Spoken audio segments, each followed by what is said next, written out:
Hello. मेरा नाम Sameer sir है और हम आज फाइनल अकाउंट का एक दूसरा सम सीखने जा रहे हैं फाइनल अकाउंट की सीरीज में, जो आपको मदद करेगा फाइनल अकाउंट सीखने में। आ, मैं सम रीड आउट करता हूँ बिना टाइम वेस्ट किए। सम प्रॉपअप हो जाएगा आपकी स्क्रीन पर। Let me start. Madhuri and जेई are partners in partnership sharing profit and loss in the ratio of 3:2। Means माधुरी और जेई दोनों पार्टनर है और इनका रेशियो है, प्रॉफिट शेयरिंग रेशियो है 3:2। From the following trial balance and adjustment given below, you are required to prepare trading and profit and loss account for the year ended 31st March 2020 and balance sheet as on that date। आपको एक trading account, that is ये profit and loss account, that is ये जो trading के नीचे की line में रहती है वो प्रॉफिट एंड लॉस, और बैलेंस शीट साथ साथ में हम पार्टनर्स कैपिटल बना लेते हैं ताकि सब थोड़ा सा इजी लगता है, हमें थोड़ा सा काम बढ़ जाता है बट इससे हमें एंट्री करने में, एडजस्टमेंट्स करने में और पोस्टिंग करने में इजी हो जाती है। ओके, हाँ, अब मैं स्टार्ट करता हूँ सबके डेबिट ट्रायल बैलेंस को पढ़ने का। अब इसमें क्या करेंगे, जहां जहां हम पता करेंगे कौन सी चीज कहां पर जाती है और उसके हिसाब से हम उस पर पोस्टिंग का मार्किंग कर देंगे। आप पेंसिल से इसके ऊपर मार्क कर देना अगर आपके पास सेम सम है तो, अदरवाइज जस्ट आप कॉन्सेंट्रेट कीजिए। ड्रॉइंग अकाउंट माधुरी एंड जय। अब जो भी ड्राइंग्स है, ड्राइंग्स किसकी होती है? पार्टनर्स की होती है, जो पर्सनल यूज के लिए लेके जाते हैं। तो हम लोग ड्राइंग्स कहां पर दिखाएंगे? पार्टनर्स कैपिटल अकाउंट में। अब वो भी कहां पर दिखाएंगे हम लोग? बिकॉज ये डेबिट बैलेंस है तो हम लोग डेबिट साइड दिखाएंगे। तो लेट्स से राइट, सबसे पहले पार्टनर्स का नाम यहाँ पर माधुरी एंड जय,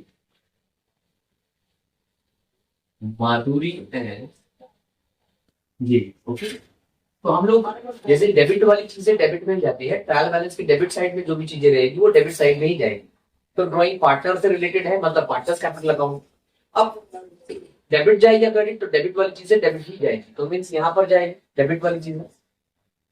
उसके बाद बिल्डिंग आपका असेट्स होता है, प्लांट एंड मशीनरी असेट्स होता है, कैश एंड बैंक असेट्स होता है, परचेज या आपका ट्रेडिंग अकाउंट का एक्सपेंसेस है, आपने मटेरियल परचेज किया होगा या आपने स्टॉक परचेज किया होगा बेचने के लिए, तो आप ट्रेडिंग अकाउंट पे दिखाएंगे। सवाल उठता है कहां पर दिखाएंगे सर? डेबिट साइड में दिखाएंगे ऑब्वियसली, बिकॉज ये एक्सपेंसेस है। Return inward.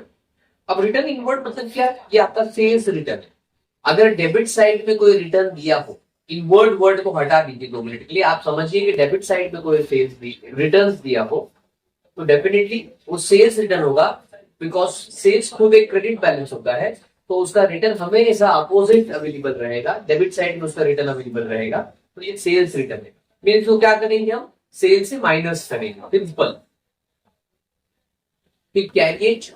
कैरियज जो आपका होता है वो ट्रांसपोर्टेशन का खर्चा होता है, जो आप मटेरियल लेकर आए, तो ये फैक्ट्री का खर्चा होता है क्योंकि आपने मटेरियल के पीछे इसको स्पेंड किया है। तो कैरियज आपका ट्रेडिंग अकाउंट के डेबिट साइड में जाएगा। ओपनिंग स्टॉक, आपका स्टॉक है, ट्रेडिंग अकाउंट के डेबिट साइड में जाएगा बिकॉज ये डेबिट बैलेंस है और स्टॉक है तो फैक्ट्री से रिलेटेड है। वेजेस, आप फैक्ट्रीज में अपने जो आपके यहाँ पर वर्कर्स काम करते हैं तो उनको डेली का या वीकली का जो पेमेंट करते हैं वो वेजेस होता है। अब ये फैक्ट्री का एक्सपेंसेस है तो फैक्ट्री में जाएगा, दैट इज ट्रेडिंग अकाउंट। सवाल पूछोगे debit side credit side, I have answered you, debit वाली चीजें डेबिट में ही जाएगी, मींस ट्रेडिंग के डेबिट में दिखाएंगे इसको, सिंपल सा। सन्ड्री डेटर्स, डेटर्स आपके असेट्स होते हैं जो आपने क्रेडिट से किया है, फ्यूचर में जिसका पैसा आने वाला है आपके पास, तो ये सारे डेटर्स आपके असेट्स होते हैं। उसके बाद सैलरीज, आपका ऑफिस का एक्सपेंस माना जाता है सैलरीज, तो आपका प्रॉफिट एंड लॉस अकाउंट में जाएगा। पोस्टेज एंड टेलीग्राम आपका ऑफिस एक्सपेंस होता है तो प्रॉफिट एंड लॉस में माना जाएगा। अब वापस पूछोगे डेबिट एंड क्रेडिट, अरे मैंने अब भी आंसर दिया कि डेबिट वाली चीजें सिर्फ डेबिट में जाएगी, सिंपल सी बात है। इंश्योरेंस आपका प्रॉफिट एंड लॉस अकाउंट का डेबिट साइड में जाएगा। बेड डेट्स, बेड डेट्स आपका ये वो है जो आपने क्रेडिट सेल किया था पर जिसका पैसा वापस नहीं आया, तो ये आपका एक तरीके से लॉस है। और ये सेलिंग एक्सपेंसेस माना जाएगा या सेलिंग के टाइम होने वाला लॉस माना जाएगा, तो हम इसको कहां पे लिखेंगे? प्रॉफिट एंड लॉस अकाउंट के डेबिट साइड। रेंट आपने पे किया है बिकॉज डेबिट साइड में है, प्रॉफिट एंड लॉस अकाउंट में मानेंगे, ऑफिस का खर्चा होगा ये। डिस्काउंट आपने सेल के टाइम दिया होगा, ये डिस्काउंट अलाउड है, कैसे पता चला? डेबिट है मींस ये एक्सपेंस होगा तो आपने डिस्काउंट अलाउ किया होगा, तो कहां पर जाएगा? आपका प्रॉफिट एंड लॉस अकाउंट में। फैक्ट्री की चीजें आपकी ट्रेडिंग अकाउंट में जाएगी, फैक्ट्री के अलावा कोई खर्चा है, ऑफिस का है, सेलिंग का है, तो वो सब हमारा प्रॉफिट एंड लॉस अकाउंट में हम लिखेंगे। अब आ जाते हैं हम क्रेडिट साइड। तो क्रेडिट साइड में आपको अवेलेबल रहेगी या तो इनकम या तो लायबिलिटीज, वो हमको पहचाननी होगी। कैपिटल अकाउंट में सबसे पहला माधुरी का और जेई का 3 लाख और 2 लाख रुपए। तो कैपिटल अकाउंट कहां पर जाएगा? पार्टनर से रिलेटेड है तो कैपिटल अकाउंट में जाएगा। अब सवाल पूछोगे वापस से डेबिट जाएगा कि क्रेडिट? हम क्रेडिट बैलेंस पढ़ रहे हैं, ट्रायल बैलेंस का, तो ये क्रेडिट साइड ही जाएगा। जो भी ट्रायल बैलेंस क्रेडिट साइड में अवेलेबल होगा वो हमेशा क्रेडिट में ही जाएगा, चाहे फिर वो ट्रेडिंग के क्रेडिट में हो, चाहे वो प्रॉफिट एंड लॉस के क्रेडिट में हो, चाहे लायबिलिटी इटसेल्फ वो क्रेडिट बैलेंस है या पार्टनर्स के क्रेडिट में हो। तो अभी ये कैपिटल अकाउंट तो पार्टनर से रिलेटेड है, तो ये पार्टनर्स कैपिटल अकाउंट में क्रेडिट साइड में जाएगा। सिंपल। सेल्स आपका, आपने जो स्टॉक सेल किया है वो होगा, आपकी मेन इनकम है ये, और स्टॉक आपका फैक्ट्री में बनता है तो सेल हमेशा हम ट्रेडिंग अकाउंट में दिखाते हैं। अब सवाल उठता है कि डेबिट या क्रेडिट, वापस मैं बोलता हूँ कि क्रेडिट बैलेंस तो क्रेडिट में जाएगा। ओके। अब रिटर्न आउटवर्ड है, जैसे मैंने कहा कि अगर डेबिट में रिटर्न लिखा हो तो वो आपका सेल्स रिटर्न होगा। सिमिलरली यहाँ पे अगर क्रेडिट में रिटर्न लिखा है तो ये आपका परचेज रिटर्न होगा। जो आपने मटेरियल परचेज किया था आपने वो वापस कर दिया, तो हम सिंपल क्या करेंगे, इसको परचेज पे जाके माइनस कर देंगे। ओके। सन्ड्री क्रेडिटर्स मींस ये आपकी लायबिलिटीज है, आपकी क्रेडिटर्स है, जहां से आपने परचेज किया था उनको फ्यूचर में पेमेंट करना है आपको, दैट इज आप लायबिलिटीज में दिखाओगे। उसके बाद है आपको reserve for doubtful debts, that is हम इसको शॉर्ट फॉर्म में आरडीडी कहते हैं। बेसिकली ये आरडीडी आपका एक क्रेडिट बैलेंस है यहां पर, क्योंकि क्रेडिट साइड में अवेलेबल है। तो मैं क्या करता हूं, इसको प्रॉफिट एंड लॉस अकाउंट में क्रेडिट साइड में दिखाता हूं। इसको ओल्ड आरडीडी भी कहते हैं। मैं इसको क्रेडिट साइड में दिखा देता हूं बिकॉज ये क्रेडिट बैलेंस है, तो मैं प्रॉफिट एंड लॉस से क्रेडिट में दिखा दूंगा। बहुत लोग क्या करते हैं कि वो डेबिट से माइनस करते हैं, वो भी सही है और ये भी सही है, जैसा आपको ठीक लगे वैसा आप कर सकते हो, दोनों ऑप्शंस अवेलेबल है। फिर आप देखोगे इसमें आउटस्टैंडिंग सैलरीज है। अभी आउटस्टैंडिंग मीन्स आपको कुछ पे करना बाकी है, तो आउटस्टैंडिंग सैलरीज हम कहां पे दिखाएंगे? आपको पे करना बाकी है, आपके फ्यूचर की लायबिलिटीज है तो लायबिलिटीज में दिखाएंगे। ओके। फिर आपको 8% बैंक लोन। अब ये भी आपका लोन है और आपकी लायबिलिटीज है तो हम इसको लायबिलिटीज में दिखाएंगे। अब इसमें 8% और एक ब्रैकेट करके यहाँ पर देखो आपको एक डेट दी हुई है कि आपने 1 अक्टूबर 2019 में इसको खरीदा था, मीन्स लिया था लोन। मीन्स ये आपको हिडन एडजस्टमेंट है, ये कह रहा है आपको कि आपको इसके ऊपर इंटरेस्ट भरना है अक्टूबर से। तो अगर हम देखें तो अक्टूबर, नवंबर, दिसंबर, जनवरी, फरवरी, मार्च 6 महीने का हमारा इंटरेस्ट भरना बाकी रहेगा। जो इंटरेस्ट का परसेंटेज रहेगा वो 8% रहेगा, बिकॉज 8% बैंक लोन। तो हम लोग उसको लायबिलिटी में इनर कॉलम में दिखाएंगे। क्यों? बिकॉज इसके ऊपर एक एडजस्टमेंट है। ओके। जितनी भी एडजस्टमेंट रहेगी उतना हमें उसका लाइन छोड़ना पड़ेगा। पहली एडजस्टमेंट के लिए एक लाइन, उसके बाद जितनी भी एडजस्टमेंट आती है उसके लिए हमको हर एक एडजस्टमेंट के लिए 2 लाइन छोड़नी पड़ती है। यहाँ पर फिलहाल तो एक एडजस्टमेंट है तो हम 1 लाइन छोड़ेंगे। अब मैंने ट्रायल बैलेंस कंप्लीट कर लिया है, एडजस्टमेंट रीड आउट करता हूँ, उसके बाद में सम स्टार्ट करता हूँ। सबसे पहली एडजस्टमेंट है आपको क्लोजिंग स्टॉक की 31 मार्च 2020, मींस 31 मार्च 2020 आपकी क्लोजिंग डेट है, क्योंकि आपने 1 अप्रैल 2019 को स्टार्ट किया था। 31 मार्च 2019 आपकी क्लोजिंग डेट है, तो वो क्लोजिंग स्टॉक है, आपका बचा हुआ स्टॉक है। तो मैं इसका इफेक्ट बताऊंगा, डोंट वरी अबाउट इट। हम जब सम करेंगे तब इसके 2 इफेक्ट देखेंगे, हर एडजस्टमेंट की 2 इफेक्ट। डेप्रिसिएशन है आपको बिल्डिंग पर और प्लांट पर 5%, 10%। तो हमें बिल्डिंग जब लिखेंगे तो 1 लाइन छोड़ देंगे इनर कॉलम में लिखकर, और जब प्लांट लिखेंगे तो भी इनर कॉलम में लिखेंगे और 1 लाइन छोड़ देंगे। क्यों? क्योंकि उसके ऊपर एडजस्टमेंट्स है। प्रीपेड रेंट, आपने रेंट एडवांस में पे कर दिया तो आपको माइनस करना पड़ेगा। प्रीपेड क्या होता है मींस, ठीक है मैं इसको एक्सप्लेन करूंगा आगे जाकर। आप अभी इतना समझिए कि आपका जो भी इंश्योरेंस रहेगा, सॉरी आपका जो भी, हाँ प्रीपेड इंश्योरेंस है, तो आपका जो भी इंश्योरेंस रहेगा वो इंश्योरेंस पर हम 1 लाइन छोड़ देंगे। आगे जाके मैं समझाता हूँ कि एग्जैक्टली क्या कहना चाहता है। प्रीपेड मीन सिंपली आपने एडवांस में पे कर दिया, इसकी इंपैक्ट जो भी रहेगी वो मैं आगे जाके समझाता हूँ। फिर क्रिएट 5% ऑन सन्ड्री डेटर्स। आपके डेटर्स पे आपको डाउट है कि आपका 5% और नहीं आने वाला है, तो हम डेटर्स पे भी एक स्टार, मतलब एक स्टार कर देंगे, ताकि एक मार्किंग कर देंगे ताकि हमको याद रहे कि हमें 1 लाइन छोड़नी है। फिर आपको आएगा partners are allowed interest at 5% पर annum on their capital. Means partners को इंटरेस्ट मिलेगा कंपनी की, फर्म की तरफ से, पार्टनरशिप फर्म की तरफ से पार्टनर्स को आपको इंटरेस्ट देना पड़ेगा। तो इसका भी क्या इम्पैक्ट होगा मैं आगे जाके आपको समझाऊंगा। फिर कहता है salaries are include ₹2,500 as an advance to worker. आपकी जो भी सैलरी आपने पे की है उसमें ₹2,500 आपने एडवांस देके रखा है, ये भी एक टाइप ऑफ प्रीपेड है ये। इसकी क्या इफेक्ट होगी मैं समझाऊंगा। हम सैलरी लिखने के टाइम पर ध्यान रखेंगे कि एक लाइन छोड़ना है। आप बोलोगे सर अभी क्यों एक्सप्लेन नहीं कर रहे हो? सिंपल टाइम बचाने के लिए, बिकॉज मुझे वापस एक्सप्लेन करना ही पड़ेगा सम को सम करा, जब मैं सम करूंगा प्रैक्टिकली सॉल्व अभी, तो उस टाइम पर मुझे इसको एक्सप्लेन करना ही पड़ेगा। तो लेट मी स्टार्ट सम। अब सम कभी भी कैसे स्टार्ट करेंगे, सबसे पहले हम कुछ चीजें लिख लेंगे, जो 3-4 चीजें हैं मैं ऑलरेडी एडवांस में लिख लेता हूँ ताकि सम इजी जाता है। जैसे सबसे पहले हम लोग लिख के रख देते हैं, फिर परचेस लिख के रख देते हैं। अब परचेस में परचेस रिटर्न है तो मैं एक लाइन छोड़ दूंगा, मतलब परचेस इनर कॉलम में लिखना है और एक लाइन इसलिए छोड़ूंगा बिकॉज रिटर्न माइनस कर सकूं। सिमिलरली सेल्स जब मैं लिखूंगा तो उसमें भी सेल्स रिटर्न मुझे करना है, बिकॉज हमने सम पढ़ने के टाइम पर देखा था कि उसके अंदर सेल्स रिटर्न है, तो मुझे सेल्स रिटर्न माइनस करना पड़ेगा। तो मैं एक लाइन छोड़ूंगा इनर कॉलम में लिखकर, तो मैंने सेल्स भी एडवांस में लिख के रखा है और एक लाइन छोड़ दिया है। अब मैं ये 4 चीज लिख के रख ही दूंगा ऑलरेडी, जैसे bad debts, add bad debts, add RDD, और एक क्रेडिट साइड में जाकर प्रॉफिट एंड लॉस अकाउंट के एक लाइन ऊपर छोड़कर, बिकॉज यहाँ पर आपका ग्रॉस प्रॉफिट आएगा, तो एक लाइन छोड़कर बाय आरडीडी। अब इसमें मैं टैट करके एक फॉर्मूला लिखता हूं, TAAT। जो ये पहला बैड डेट है उसके देखो ब्रैकेट ओपन करके वहां पर मैंने टी लिख दिया, दूसरा बैड डेट है वहां पर ए लिख दिया, जो आरडीडी है वहां पर ए लिख दिया, और जो यहाँ की आरडीडी है वहां पर टी लिख दिया। That is TAAT tax. T for trial balance और A for adjustments. It means that कि आपको जो भी बैड डेट्स मिला है ट्रायल बैलेंस से, ट्रायल बैलेंस मतलब वो जो सम था बॉक्स टाइप उसमें से मिलेगा तो यहां पर लिखेंगे, और अगर कोई बैड डेट आपको एडजस्टमेंट से मिलता है तो यहां पर लिखेंगे, कोई आरडीडी आपको एडजस्टमेंट से मिलती है तो यहां पर लिखेंगे, और कोई आरडीडी अगर आपको ट्रायल बैलेंस से मिलती है तो ये टी के सामने लिख देंगे। समझा? अब ये 4 चीज लिखने के बाद मैं स्टार्ट करता हूं सम को। Late me start. सबसे पहला हमने पढ़ा था ड्रॉइंग्स का, माथुरी और जेई का। तो मैंने कहा था ये डेबिट बैलेंस है, पार्टनर से रिलेटेड है, तो पार्टनर्स कैपिटल अकाउंट में जाएगा। देखो पार्टनर्स कैपिटल है, ये डेबिट है, तो मैं यहां पे जाके लिख दूंगा ड्रॉइंग्स, और ड्रॉइंग्स का अमाउंट था 10,000 एंड 5,000। मैं यहां पे जाके लिख दूंगा 10,000 और 5,000। उसके बाद बिल्डिंग है, और बिल्डिंग पे एक एडजस्टमेंट थी डेप्रिसिएशन निकालना, तो मैं बिल्डिंग को असेट्स में जाके लिखूंगा, दैट इज 4 लाख रुपीज।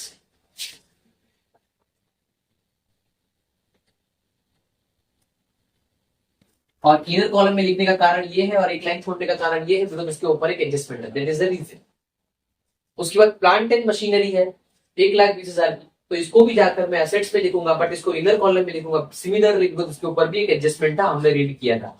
जो भी जिस पे भी एडजस्टमेंट होता है उसके इनर कॉलम में लिखकर एक लाइन छोड़ना पड़ता है ताकि हम लोग वो एडजस्टमेंट को कर सके, प्लस एंड माइनस कर सके। तो let me right plant and machinery. Plant and machine amount is 1,20,000, और एक लाइन छोड़ दिया बिकॉज वो एडजस्टमेंट है। उसके बाद आपको है कैश एट बैंक 12,000 रुपीज का, that is your assets. Cash at bank बड़ी सिंपल चीजें है ये। परचेस 6,50,000 आपका, देखो ऑलरेडी हमने परचेस लिख के रखा है, तो इधर कॉलम में लिखेंगे बिकॉज उसमें से रिटर्न माइनस करना बाकी है। 6,50,000 परचेस हो गया। उसके बाद रिटर्न इनवर्ड है, तो ये सेल्स रिटर्न। मैंने कहा था डेबिट साइड में जो भी रिटर्न लिखा रहेगा वो सेल्स रिटर्न होगा, बिकॉज सेल्स खुद एक क्रेडिट बैलेंस है, तो उसका रिटर्न कहां पे अवेलेबल होगा? डेबिट में अवेलेबल होगा। तो मैं सेल्स तो अब तक लिखा नहीं हूं, बट रिटर्न जाके लिख देता हूं। अमाउंट इज 10,000, और यहां पे जाके लिख दूंगा रिटर्न, या रिटर्न इनवर्ड बोलूं। Okay, return inward 10,000। अभी सेल्स आएगा तो माइनस करके बाहर निकालना। उसके बाद कैरिएज है जो मेरा ट्रेडिंग अकाउंट का खर्चा है, और उसके ऊपर कोई एडजस्टमेंट नहीं है तो आउटर कॉलम, तो ट्रेडिंग अकाउंट में जाके कैरिएज लिख दूंगा, और ये कुछ अमाउंट है 7,000। उसके बाद ओपनिंग स्टॉक है जो ऑलरेडी मैंने लिख के रखा है 90,000 का, तो यहां पे जाके देखो खाली फिगर अमाउंट ही डालना है बिकॉज मैंने ऑलरेडी लिख के रखा है 90,000। उसके बाद आप देखोगे तो मेरे पास वेजेस है 35,000 के, और वेजेस आउटस्टैंडिंग वेजेस था, एक एडजस्टमेंट थी, करेक्ट? नहीं, वेजेस में कोई एडजस्टमेंट नहीं है, सॉरी। हाँ, तो वेजेस को डायरेक्टली आउटर कॉलम में लिखेंगे, वो सैलरी पे एडजस्टमेंट होगा। तो वेजेस ट्रेडिंग अकाउंट का खर्चा है 95,000 डायरेक्टली आउटर कॉलम, बिकॉज कोई एडजस्टमेंट अवेलेबल नहीं है। Sorry, 35,000, not 95,000। नेक्स्ट आगे बढ़ते हैं। उसके बाद आपको सैलरीज है, नहीं डेटर्स है। तो डेटर्स हमारा असेट बैलेंस है, डेटर बिकॉज असेट होता है, और डेटर्स का अमाउंट है 1,50,000। इनर कॉलम में लिखिए बिकॉज एक एडजस्टमेंट थी, हमको आरडीडी क्रिएट करना था इसके ऊपर। उसके बाद सैलरीज 28,000 हमारा प्रॉफिट एंड लॉस में जाएगा, डेबिट साइड में, बिकॉज डेबिट बैलेंस है ये। और ऑफिस का खर्चा है, और एक लाइन छोड़ेंगे बिकॉज इसके ऊपर कुछ प्रीपेड हमने भरा था, एडजस्टमेंट थी। तो सैलरी का अमाउंट है 28,000।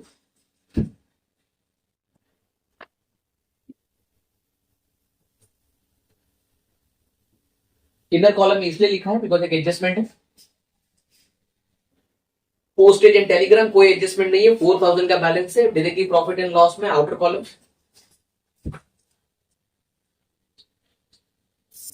Postage and Telegram directly 4,000 outer column. उसके बाद इंश्योरेंस है, इंश्योरेंस ऑफ ₹5,000 का है, और इसके ऊपर एक एडजस्टमेंट है, हमने कुछ प्रीपेड किया था ना, तो यहाँ पर 5,000 का इंश्योरेंस है। तो insurance profit and loss account का खर्चा है, और डेबिट साइड में दिखाऊंगा, डेबिट बैलेंस डेबिट में जाएगा।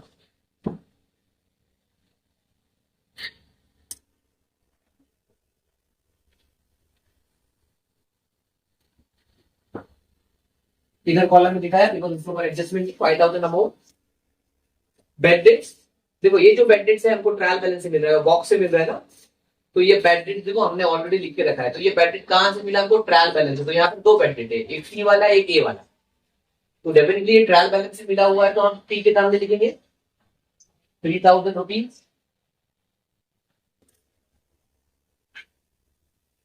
फिर रेंट है, और रेंट पे हमने कोई एडजस्टमेंट है नहीं, रेंट पे कोई भी एडजस्टमेंट नहीं है, तो डायरेक्टली आउटर कॉलम में जाएगा। Profit and loss account debit office का खर्चा माना जाएगा।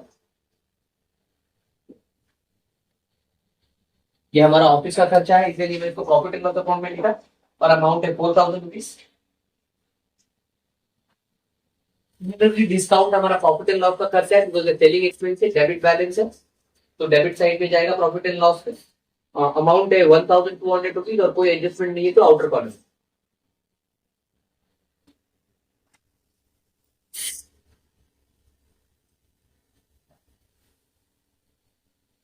ये हमारे डेबिट साइड की चीजें पोस्टिंग हो गई। अब क्रेडिट साइड की चीजें पोस्टिंग कर रहे हैं जल्दी से। कैपिटल अकाउंट आपका माधुरी और जेई है, 3,00,000 2,00,000, तो हमारा कैपिटल अकाउंट में जाएगा माधुरी और जेई के। अब ये क्रेडिट बैलेंस है तो क्रेडिट साइड में जाएगा। अब अपने अकाउंट में अपना नाम नहीं लिख सकते क्योंकि ये पार्टनर्स कैपिटल है, और पार्टनर्स कैपिटल में पार्टनर कैपिटल नहीं लिख सकते, तो उसमें हम लोग कैसे दिखाएंगे? बाय बैलेंस ब्रॉट डाउन करके। तो बाय बैलेंस ब्रॉट डाउन, माधुरी का कैपिटल था 3,00,000 रुपीज, और जेई का कैपिटल था 2,00,000 रुपीज। अब सेल्स आ गया 8,10,000 का, सेल्स ऑलरेडी लिख के रखा है मैंने, और ये इनर कॉलम में देखा बिकॉज इसके अंदर माइनस करना बाकी था रिटर्न। तो 8,10,000 में से 10,000 माइनस हो गया, तो बाहर आ गया 8,00,000 रुपीज का सेल्स टोटल फाइनल। उसके बाद था हमारे पास रिटर्न आउटवर्ड, मीन्स ये हमारा परचेज रिटर्न था। मैंने कहा था क्रेडिट साइड में अगर कोई रिटर्न आता है तो वो आपका परचेज रिटर्न होता है, तो ये परचेज में से माइनस हो जाएगा। अमाउंट है 15,000। तो डेट रिटर्न आउटवर्ड 15,000, तो बाहर आ जाएगा हमारा 6,35,000, करेक्ट? 6,35,000 का बाहर आ जाएगा, तो 15,000 माइनस हो गया। ट्रायल बैलेंस की एक ही इफेक्ट होती है, सीधा पोस्ट करना रहता है, या अगर कोई माइनस में तो माइनस करना है, कोई प्लस में करनी है तो प्लस में करनी है, उसकी एक ही इफेक्ट होती है। रिजर्व फॉर डाउटफुल डेट, अब ये देखो, ये जो आरडीटी है, reserve for doubtful debt, short form में आरडीटी कहते हैं हम इसको, ये आपको कहां से मिल रहा है? ट्रायल बैलेंस से मिल रहा है। तो ट्रायल बैलेंस में जो भी चीजें मिलती है हमको, हम ये आरडीटी टी में दिखाएंगे। देखो यहाँ पे दो आरडीटी है हमारे पास, एक आरडीटी ए है और एक आरडीटी टी है, तो हमको ये ट्रायल बैलेंस से मिल रहा है, तो टी के सामने दिखाएंगे। दिस इज आउटर कॉलम, यहाँ पे कनेक्टिंग की है ना, एक ही है, सिंगल डायरेक्टली आउटर कॉलम। यहाँ पे इनर कॉलम में दिखा है बिकॉज अभी भी आपको ढूंढना है, कोई बैड डेट एडजस्टमेंट से मिले तो, कोई आरडीटी एडजस्टमेंट से मिले तो, इसलिए उसको इनर कॉलम में दिखाया था, बट इसको डायरेक्टली आउटर कॉलम में लेके जा सकते हैं हम लोग। क्या अमाउंट है? 1000 रुपीज, करेक्ट। आगे बढ़ते। आउटस्टैंडिंग सैलरीज, आपको सैलरीज पे करना बाकी था, तो आपकी लायबिलिटी है। और सैलरी में तो ठीक है, वो तो एडवांस है, वो तो एक अलग एडजस्टमेंट है। आउटस्टैंडिंग वाला कोई सैलरी का एडजस्टमेंट नहीं था। तो ये आउटस्टैंडिंग सैलरी जो आपकी लायबिलिटी है, मैं उसको लिख देता हूँ लायबिलिटी साइड में। और आउटस्टैंडिंग सैलरी का अमाउंट है इसका 8200 रुपीज। कोई एडजस्टमेंट नहीं है तो आउटर कॉलम में सीधा। उसके बाद आप देखोगे बैंक लोन है आपको 1,00,000 रुपीज का, तो ये बैंक लोन इनर कॉलम में लिखूंगा बिकॉज एक एडजस्टमेंट है, और वो एडजस्टमेंट में अभी कर दूंगा, और ये 8% वाला बैंक लोन है। एडजस्टमेंट क्या कहती है कि आपने ये लोन दिया है 1 अक्टूबर 2019 को, तो हमने पोस्टिंग तो कर ली है बैंक लोन की, अब उसका इंटरेस्ट निकालना पड़ेगा बिकॉज वहां पर एक हिडन एडजस्टमेंट है। सब में जब कभी भी क्वेश्चन में ही आपको ट्रायल बैलेंस में कोई ब्रैकेट बनाकर कोई इन्फॉर्मेशन दी हो, तो वो एक हिडन एडजस्टमेंट होती है, आपको जो वहीं पर कर देनी चाहिए। हम कर लेते हैं वही हिडन एडजस्टमेंट को। हमको क्या पे करना है? बैंक लोन का interest. Working note number 1, interest on bank loan जो 8% पर एनम था, साल भर का 8% देना था मुझे। मैं निकाल लेता हूँ क्योंकि मैंने लोन लिया था 1 अक्टूबर 2019 को, और मेरा बिजनेस बंद होता है 31 मार्च 2020 को। यहाँ पे मैं अकाउंटिंग ईयर डालता हूँ 31 मार्च 2020। ओके, बैलेंस शीट में 31 मार्च 2020, तो मेरा बिजनेस बंद हो रहा है 31 मार्च 2020 को। तो यहाँ से यहाँ तक का जो पीरियड है, अगर आप देखोगे तो 6 मंथ होगा। अक्टूबर, नवंबर, दिसंबर, जनवरी, फरवरी और मार्च, टोटल 6 मंथ के लिए मैंने ये बैंक लोन यूज किया। तो जो मुझे इंटरेस्ट भरना पड़ेगा वो 6 मंथ के लिए भरना पड़ेगा। तो ये जो 1 लाख था उसके ऊपर में 8% इंटू 6 डिवाइड बाई 12, ये परसेंटेज जो इंटरेस्ट 8% था, और 6 मंथ के लिए यूज किया तो 6 डिवाइड बाई 12, यहाँ पे 2 आ गया, यहाँ पे 0 0 कैंसिल हो गया, ये 2 4 सा हो गया, 4000 इंटू 1, तो ये 4000 का इंटरेस्ट आया मुझे, जो मुझे पे करना है बिकॉज मैंने बैंक लोन लिया है। तो मेरे बैंक लोन में ऐड हो जाएगा बिकॉज मेरा बैंक लोन का अमाउंट बढ़ जाएगा। तो ये जो इंटरेस्ट है वो 4000 है, तो टोटल मुझे 1,04,000 रुपीज बैंक वाले को देना है। अब हर एडजस्टमेंट की दो इफेक्ट होती है, तो ये इंटरेस्ट बिजनेस का एक्सपेंस है और ये फाइनेंशियल एक्सपेंस है, तो मैं प्रॉफिट एंड लॉस अकाउंट के डेबिट में लिखूंगा। प्रॉफिट एंड लॉस अकाउंट में फैक्ट्री को छोड़कर सारे एक्सपेंसेस आते हैं, जैसे फाइनेंशियल एक्सपेंस, जैसे अभी मैं इसको लिखूंगा सेलिंग एक्सपेंसेस, एडमिन एक्सपेंसेस। तो मैं ये इंटरेस्ट एक फाइनेंशियल एक्सपेंस है, तो मैं उसको प्रॉफिट एंड लॉस के डेबिट में दिखाऊंगा बिकॉज मुझे पे करना है। तो यहां पर to interest on bank loan और अमाउंट है 4000। अब मैंने ये दिखा दिया, मेरी हिडन एडजस्टमेंट कंप्लीट हो चुकी है, ट्रायल बैलेंस कंप्लीट हो चुका है।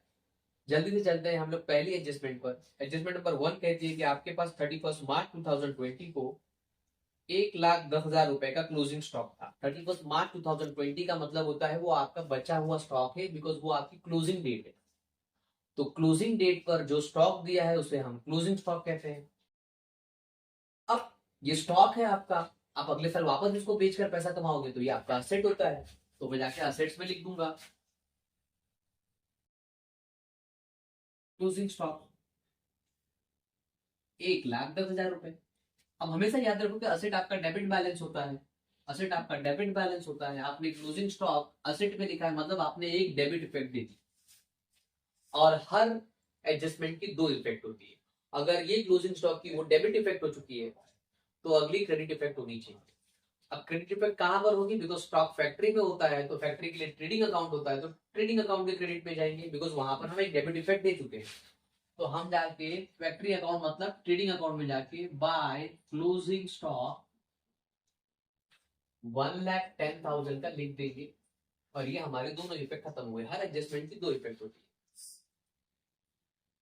अब चलते हैं हम लोग डेप्रिशिएट एडजस्टमेंट नंबर 2 पर। एडजस्टमेंट नंबर 2 कहती है कि आपको डेप्रिशिएट करना है बिल्डिंग को 5% से और प्लांट एंड मशीन को 10% पर एनम से। आप जानते हो कि डेप्रिसिएशन आपका क्या होता है, एक्चुअली एक एक्सपेंस होता है जो आपके असेट्स की वैल्यू को कम कर देता है, रिड्यूस कर देता है, बिकॉज आप उसको साल भर यूज करते हो। तो ये कहता है कि बिल्डिंग पर 5% आपको निकालना है डेप्रिसिएशन। तो बड़ा सिंपल है, 5% डेप्रिसिएशन। तो अगर मैं इसका कैलकुलेशन भी दिखाऊं तो आप देखो यहाँ पर डेप्रिसिएशन शॉर्ट में 40,000 इंटू 5 डिवाइड बाय 100, 0 0 कैंसिल, 5 4 जा 20, सॉरी ये रहा 4 में, इंटू 5 डिवाइड बाय 100, 0 0 कैंसिल, 5 4 जा 20, तो ये आ गया 20 और ये पीछे 3 0। तो यहाँ पर 20,000 मीन्स आपका डेप्रिसिएशन का अमाउंट कितना आ रहा है, 20,000 आ रहा है। आप इसको डायरेक्ट भी कर सकते हो, जैसे ये 40,000 4 लाख है, तो 4 लाख में से 10% अगर आप निकालते, एक जीरो कम कर दो, तो आपको 10% डेप्रिसिएशन आ जाएगा, दैट इज 40,000। और आपको 5% चाहिए तो 40,000 का हाफ कर दो तो 20,000। अगर मैं 20,000 डेप्रिसिएशन माइनस करता हूं तो यहाँ पर मेरा बाहर आएगा 3,80,000 का वैल्यू जो अभी भी बचा हुआ। अब डेप्रिसिएशन मेरा एक्सपेंस है, तो जैसे मैंने कहा कि सारे मेरे expenses profit and loss account में जाएंगे डेबिट साइड में, because debit all expenses and losses. Number 2, ये फैक्ट्री से रिलेटेड नहीं है, इसीलिए मैं इसको प्रॉफिट एंड लॉस अकाउंट में दिखाऊंगा। सारे डेप्रिसिएशन यहाँ पर प्रॉफिट एंड लॉस अकाउंट में ही दिखाए जाते हैं। तो मैं डेबिट में जाके लिख दूंगा, हमने डेप्रिसिएशन कैलकुलेट किया ऑन बिल्डिंग पर और वैल्यू मिली है हमको 20,000।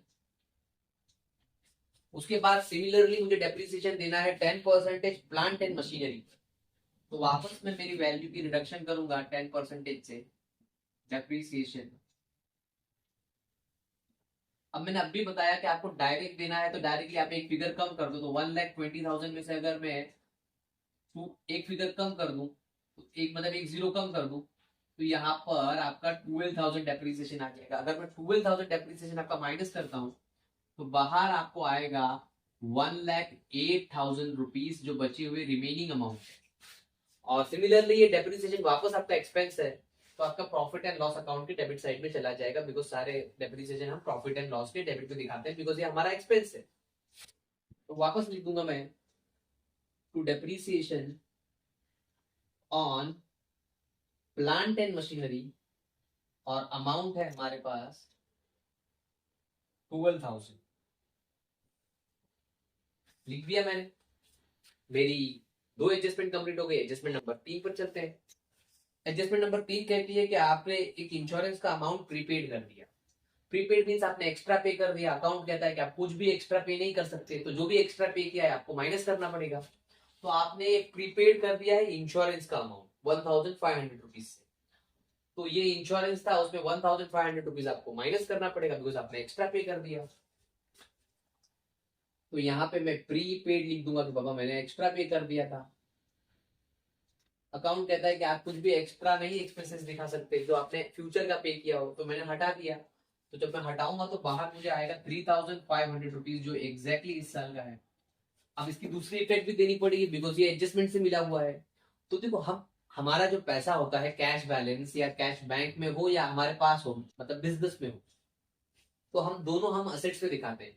ये भी हमारा कैश ही है 1,500 रुपीज, बस हमने एक्स्ट्रा पे कर दिया, किसी और के हाथ में है, एडवांस पेमेंट कर दिया हमने उसको। तो ये हमारा असेट ही है। तो जो हमारा प्रीपेड होता है उसको वैसे ही मानो जैसे कि आपका वो कैश है, बस आपके पास नहीं है, किसी और के पास है। तो मैं उसको असेट्स में दिखा दूंगा यहाँ पर, प्रीपेड इंश्योरेंस 1,500। अब एडजस्टमेंट नंबर 4 पर चलते हैं।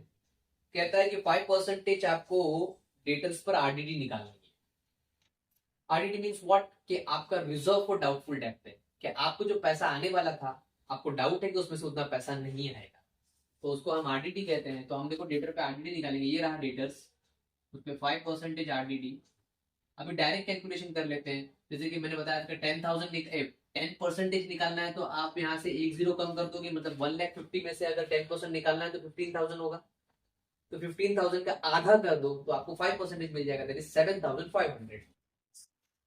तो मैं यहाँ पे 7,500 अगर माइनस कर दूं आरडीटी की, मुझे डाउट है कि मेरा पैसा नहीं आने वाला है, तो मेरे पास यहाँ पर बचेगा 1,42,500 जो पैसा आएगा। अब आरडीटी मेरा नुकसान होता है, मेरा एक्सपेंस होता है, तो उसकी दूसरी इफेक्ट भी देनी पड़ेगी। तो देखो ऑलरेडी मैंने यहाँ पे आरडीटी के बारे में लिख के रखा है, दो आरडीटी है। एक आरडीटी ट्रायल बैलेंस से मिलती है जो ऑलरेडी मिल चुकी है, और ये आरडीटी हमको एडजस्टमेंट से मिली है, तो हम एडजस्टमेंट के सामने दिखाएंगे 7,500। अब देखो आगे जाके कोई एडजस्टमेंट है ही नहीं डेटर्स पर, जो भी एक डेटर पे एडजस्टमेंट थी वो कंप्लीट हो चुकी है। मीन्स तो यहाँ पर कोई बेड डेट की इंफॉर्मेशन नहीं है, तो जो ये बेड डेट का कॉलम है वहां पर हम डैश कर देंगे और टोटल यहीं पर बाहर निकाल लेंगे, बिकॉज आगे जाके हम भूल जाते हैं तो फिर कैलकुलेशन में गड़बड़ होती है। तो यहीं पे टोटल निकाल लेने का, अगर डेटर पे कोई एडजस्टमेंट नहीं है तो यहाँ पर अगर टोटल करें तो यहाँ पर आ जाएगा 10,500 रुपीज, जो आपका टोटल है इन दोनों का। आगे बढ़ते हैं। आगे कहता है एडजस्टमेंट नंबर 5, क्या आपके पार्टनर्स को इंटरेस्ट अलाउ करना है 5% उनके कैपिटल पर। मतलब जो उन्होंने कैपिटल लाया था 3 लाख रुपीज और 2 लाख रुपीज, उनको उनके ऊपर इंटरेस्ट मिलेगा 5% फर्म की तरफ से। सिंपल सी बात है, अगर आप किसी का पैसा यूज करोगे तो आपको इंटरेस्ट देना पड़ेगा। फर्म ने यहाँ पर पार्टनर्स का इंटरेस्ट कैपिटल यूज किया है, तो फर्म अभी उनको क्या पे करेगा, इंटरेस्ट पे करेगा। तो बड़ा इंटरेस्ट का हम लोग कैलकुलेशन कर लेते हैं यहाँ पर। ये इंटरेस्ट ऑन कैपिटल है, बैंक लोन नहीं है। ओके, बैंक लोन का तो हमने जो ऑलरेडी कैलकुलेट कर चुके हैं। यहाँ पर देखिए interest on capital working note number 2 डाल देता हूं।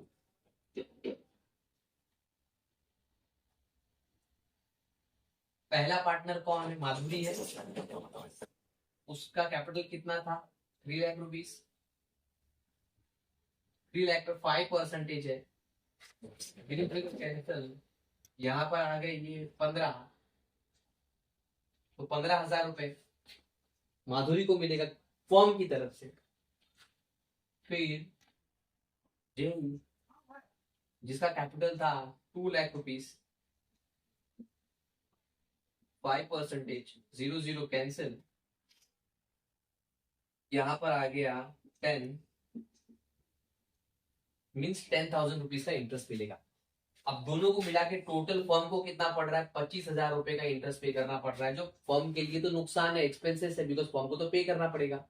तो फर्म कहेगा कि बाबा मुझे पे करने का है, तो अपने फाइनेंशियल एक्सपेंस हो गया, बिकॉज मैंने कैपिटल लाया था उसके लिए मुझे पे करना है, तो वो इंटरेस्ट अपना प्रॉफिट एंड लॉस के डेबिट में दिखा देगा। फिर दोनों का कंबाइंड टोटल करके यहाँ पे दिखा देता हूँ, इंटरेस्ट ऑन कैपिटल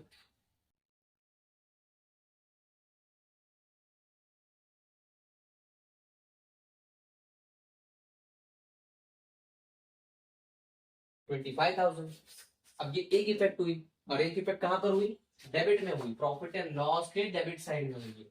तो अगर एक इफेक्ट डेबिट में हुई है तो अगली इफेक्ट क्रेडिट में होनी चाहिए। तो क्रेडिट में कहां पर जाएगी, बिकॉज पार्टनर से रिलेटेड है तो पार्टनर्स कैपिटल में जाएगी, तो वो रहा पार्टनर्स कैपिटल। यहाँ पर डेबिट था तो अगला क्रेडिट होगा, तो हम लोग जाएंगे पार्टनर्स कैपिटल में, क्रेडिट साइड में। इंटरेस्ट ऑन कैपिटल माधुरी का था 15,000 और जिनका था 10,000। करेक्ट। ये हमारी इंटरेस्ट की भी एडजस्टमेंट हो गई, जहां पर हमने क्या किया, हमने ये किया कि जो इंटरेस्ट एक्सपेंस था तो हमने पहले कैलकुलेट किया, दैट इज 15,000, 10,000, 25,000 टोटल यहाँ पे एक्सपेंसेस दिखा दिया। ये डेबिट इफेक्ट हुआ तो अगला पार्टनर्स कैपिटल के क्रेडिट में जाएगा, बिकॉज वो यहाँ पर डेबिट हुआ तो वहां पर क्रेडिट में होना है, और पार्टनर से रिलेटेड एडजस्टमेंट थी तो पार्टनर्स कैपिटल अकाउंट। अब एडजस्टमेंट नंबर 6 पे चलते हैं। एडजस्टमेंट नंबर 6 कहती है कि आपका जो सैलरी आपने पे किया है ये वाला, उसमें 2,500 रुपीज आपने एडवांस दे दिया, वापस एडवांस दे दिया मतलब प्रीपेड कर दिया। तो अकाउंट्स कहता है कि आप कुछ भी चीज यहाँ पर अगले साल की नहीं दिखा सकते जो आपने एडवांस में पेमेंट कर दी है, तो यहाँ से हटानी पड़ेगी 2,500 रुपीज की सैलरी। तो यहाँ पर मैं लेस करता हूँ, प्रीपेड लिखकर या एडवांस लिखकर, जैसा आपको लिखना आप लिख सकते हो 2500 रुपीज। अगर मैं यहां से माइनस करूं तो यहां पर आ जाएगा बाहर 25,500, क्योंकि एडवांस का एक्सपेंसेस हटा दिया ना मैंने। अब जैसे मैंने कहा कि ये आपका एडवांस का पैसा ही पे किया हुआ है, आपका ही पैसा है, और पैसा हम लोग असेट्स में लिखते हैं। आपका ही पैसा है, बस किसी और के पास है, दैट इज वर्कर के पास आपने एडवांस पे दे दिया, बट पैसा तो आपका ही है, तो आप असेट्स में दिखाओगे, बिकॉज हम सारा कैश असेट्स में दिखाते हैं, कैश आपका असेट होता है। बस कैश नहीं लिखेंगे, यहाँ पे लिखेंगे प्रीपेड सैलरी लिख देंगे, बिकॉज जो स्पेसिफिक नाम था वही लिख देंगे जिस फॉर्म में हमने पे किया एडवांस, और 2500 रुपीज जो अमाउंट था। अब मेरी सारी एडजस्टमेंट हो चुकी है, अब मैं सम को टैली करने जाऊंगा। सम को टैली करने में आपको पता है कि सबसे पहले मुझे कौन सा कैलकुलेट करना है, ट्रेडिंग अकाउंट। कैसे कैलकुलेट करेंगे, हम दोनों तरफ का बैलेंस रख देंगे, पहले पेंसिल से लिख देंगे नीचे, उसके बाद हम लोग फाइनली पेन से टैली करेंगे। तो अगर पहले पेंसिल से कैसे लिखने का, यहाँ की तरफ नीचे जो आपने लाइंस बनाई है, 2 लाइंस यहाँ पर, उसके नीचे, तो यहाँ पे आ रहा है 9,10,000। यहाँ पे कैलकुलेट करते हैं 0 0 0 5 7 12 17 1 10 13 16 और 1, तो 7 आ गया, यहाँ पर 7 आ गया, और यहाँ पर 9,10,000। अभी जो बड़ा बैलेंस है वो दोनों तरफ आ जाएगा, तो अभी आप पेन से लिख सकते हो, तो ये रहा 9,10,000 बड़ा बैलेंस दोनों तरफ आ गया।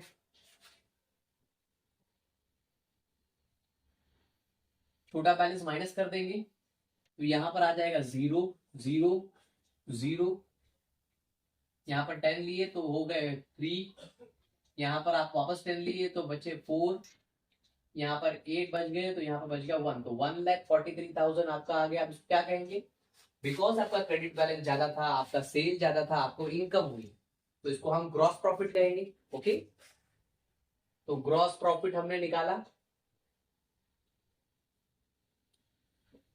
क्रेडिट।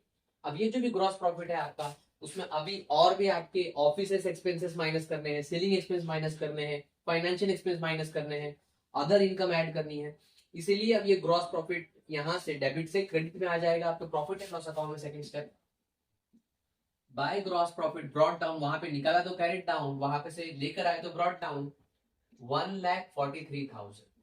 अब सिमिलर सेम प्रोसेस फॉलो होगा यहाँ पे भी, कि आप दोनों तरफ का कैलकुलेट करोगे कि कितना बैलेंस हो रहा है। तो यहाँ पे कैलकुलेट करोगे तो आपको वापस नीचे पेंसिल से पहले लिख दो 1,44,000। अब यहाँ पे कैलकुलेट करते हैं कि कितना आता है। ओके,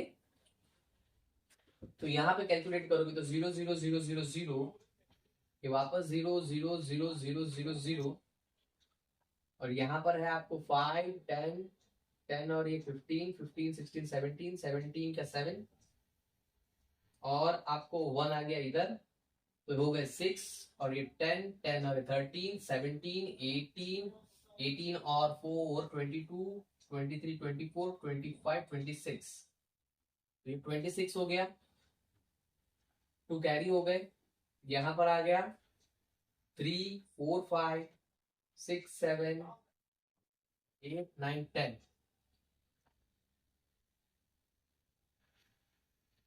तो आपको यहाँ पर आ रहा है 1,06,700 रुपीज और वहां पर आ रहा है 1,44,000। तो 1,44,000 बड़ा बैलेंस है, तो हम दोनों तरफ लिख देंगे 1,44,000 दोनों तरफ लिख दिया। अब छोटा बैलेंस माइनस करके लिखते हैं 0 0 0, यहाँ पर 14 आ गया, 14 में से अगर हमने सॉरी 0 नहीं आ गया इधर, 0 0 यहाँ पे 7 है ना, तो 10 लिए 7 गए तो 3, यहाँ पे 3 13 हो गए, तो 13 में से अगर हम लोग 6 माइनस कर दें तो हमको कितना बचेगा 7, करेक्ट। और यहाँ पर 3 बच गए हमारे पास, तो 3 के 3, कुछ गड़बड़ हो गई लगता है, कुछ गड़बड़ हो गई, वेट करो थोड़ा सा, वापस एक बार कैलकुलेट कर लेते हैं हम लोग। 0,0,0,0,0,0,0,0,0,0 0,0,0,0,0,0,0, 5 10 15 16 17 7 आ गए, यहाँ पर 1 कैरी हो गए, 6 10, 13, 17, 18, 22, 24, 24 और ये 5, 29। तो 2 कैरी हो गया, तो यहां पर आ गया 3, 4, 5, 6, 7, 8, 9, 10। यहां पर आ गया 10। तो आपको 1,09,700 और 1,44,000, तो 1,44,000 बड़ा बैलेंस दोनों तरफ आ गया। अब माइनस करके देखते हैं, 0, 0, 3, यहाँ पे बचे 4, 3 बच गए। हाँ, अब 13 में से हमारे पास 9 गए, तो यहाँ पे बचा 4, यहाँ बचे 3, तो वापस 3 आ गए और वो 0। 34,300 इस बार राइट है, थोड़ा सा कैलकुलेशन मिस्टेक हो गया था। तो अब देखो वापस आपका क्रेडिट बैलेंस ज्यादा है, तो आपका अगर क्रेडिट बैलेंस ज्यादा है तो आपका प्रॉफिट ज्यादा है, क्योंकि credit all income in gains. तो आपको अब जो 34,300 रुपीज मिल रहा है, 34,300 रुपीज, ये आपका नेट प्रॉफिट है। तो हम इसको लिख देंगे नेट प्रॉफिट। अब ये नेट प्रॉफिट ऑब्वियसली आपके यहाँ पर डेबिट में है, तो पार्टनर्स कैपिटल में जाके क्रेडिट हो जाएगा, बिकॉज ये पार्टनर को मिलेगा। हेलो स्टूडेंट, हमने नेट प्रॉफिट ढूंढ लिया था, ये रहा हमारा नेट प्रॉफिट 34,300 रुपीज। अब ये नेट प्रॉफिट यहाँ पे डिवाइड करा था पार्टनर्स कैपिटल।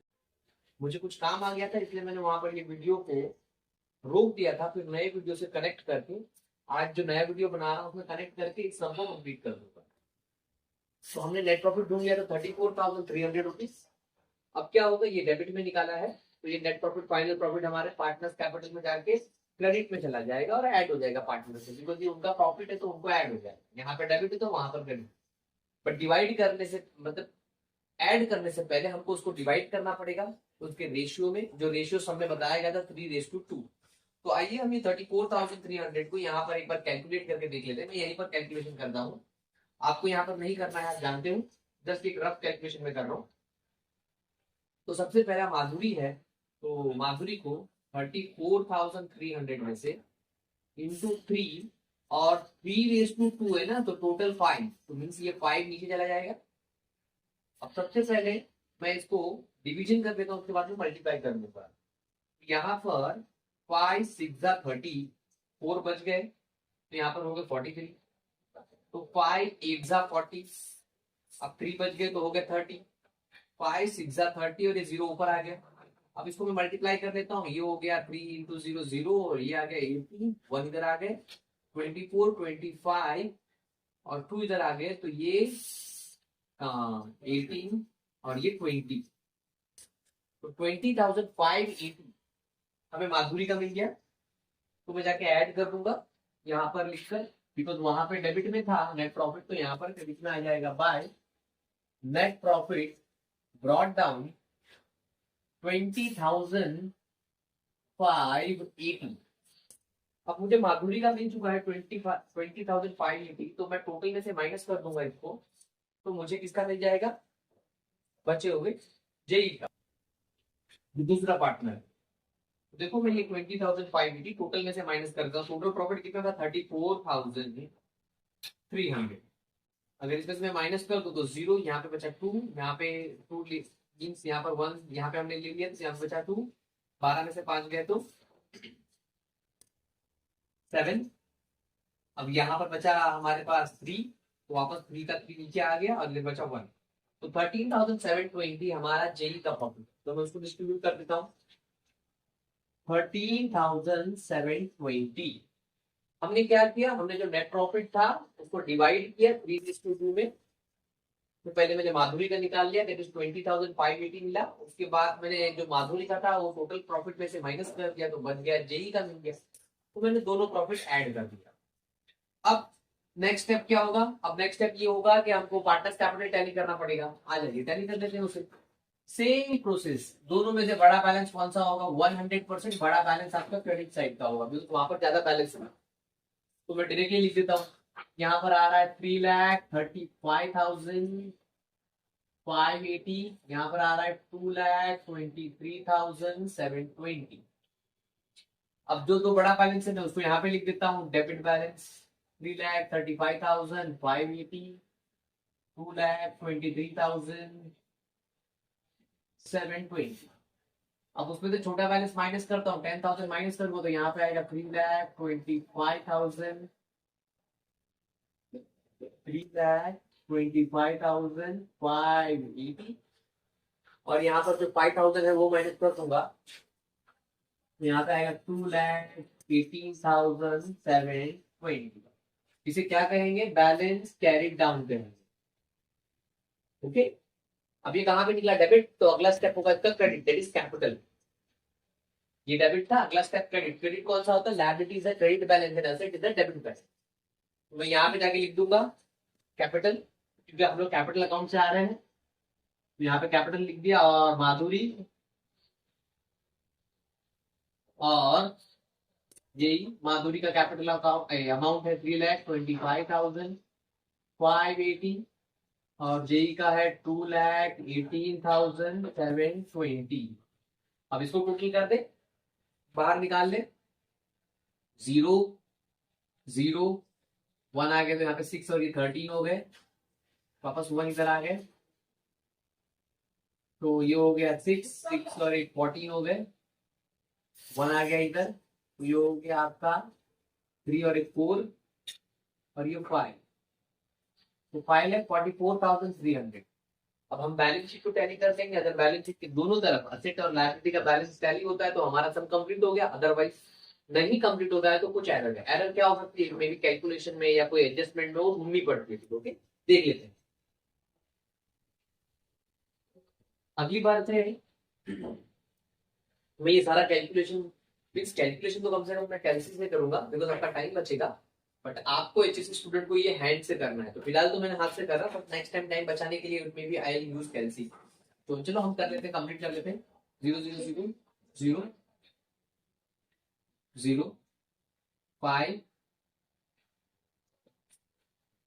यहाँ पर आ गए 12 12 और ये 16, एक आ गया इधर 5, 5 का 5 आ गया, और ये 7,56,500 आ रहे हैं। अब वहां पे चेक कर लेते हैं हम लोग। 0,0,0,0,0,0,0, 5 10 15, 1 कैरी हो गया, 9 10 11 12 13 14 15 16, 1 कैरी हो गया, तो 9 10 14 15, 1 कैरी हो गया, 4 5 6 7। तो देखिए दोनों बैलेंस सेम है, 7,56,500 सब यहाँ पर कंप्लीट होता है। Thank you so much watch करने के लिए। मेरे चैनल को सब्सक्राइब कीजिए और दूसरों से भी शेयर कीजिए। Thank you so much.